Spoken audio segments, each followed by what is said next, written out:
Colin, there are so many misconceptions tech vendors have in landing and selling an Asian pack.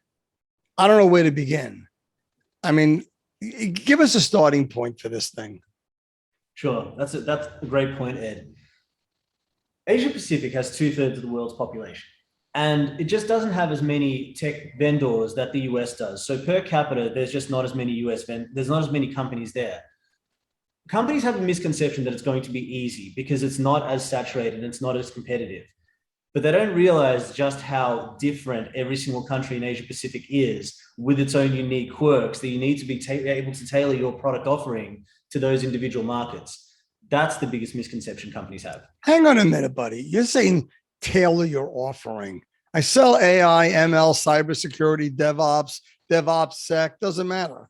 I'm not tailoring my product, man. I'm tailoring my message and my sales approach. Isn't that what you mean? It's a mixture of both. Do you want me to give you some examples, Ed? Yeah, I love that. All right. Every single country in APAC is different. Japan, the culture of Japan is built upon loyalty, that it's not uncommon to see a company still using AS400 or legacy or MS-DOS tech. Wow, you're going back. It doesn't matter how flashy your artificial intelligence solution is. There needs to be a very, very compelling reason built upon strong personal relationships to get these companies to change. It's a unique and fascinating element of Japan. China. I didn't know that.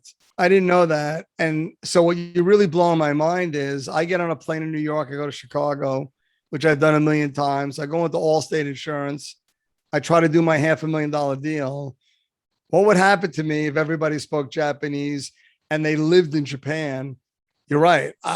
You're right. I'd be screwed on that one. Absolutely. You'd have some great sushi and sake, but you wouldn't get very far in closing deals. You're right. So what do I do?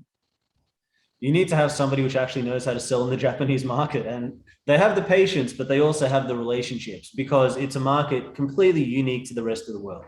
It's the same case in every single other country in Asia Pacific. So they're all very, very different to one another, with their all individual quirks. Does that explain why I've seen you? I've known you a long time. Does that explain why I've seen you with clients? You do this like matrix map and you do Vietnam, Singapore, parts of Indonesia, Japan, and you start mapping how you engage with them. I was fascinated. I think the clients don't pay enough of that, to tell you the truth. But that sounds like it's the basis before you can even begin to sell. You have to map all that. Is that what you mean by feet on the street that live there? Correct. I'll give you another example. Singapore, incredible market, very, very easy to do business. Couple of misconceptions and unique quirks of that market. People don't shake hands. They bow with the card, and then there's a certain area where you need to place the card as a show of respect. That I have walked in there with Australians, which go into the typical handshake, and it's just quite an awkward moment. The other one is Singapore. It's built upon its Chinese culture, which is quite hierarchical. That someone who carries the title of account executive won't actually get a look in. What we would refer to as an account exec in the US or in Australia, in Singapore, it's called a sales manager or a sales director. I've often seen people which we would just call an inside salesperson with the title VP of sales, because the more senior your title, the more respect you're going to get when selling into Singapore, into Hong Kong and mainland China. Something that people this is an amazing point. Over the years, I've often retitled people in the US so they could get respect at the C-level. And many of them are qualified to have a better title. And the pushback I get is, well, we can't do that. HR won't let us. I'm not qualified for that. I can't change my LinkedIn. That's a lot of bull is what it is. You're telling me you want to sell an AsiaPac. You have to rewrite the playbook, basically. Correct. Respectfully, HR is not the one that has to carry a dollar target in Asia Pacific. Right.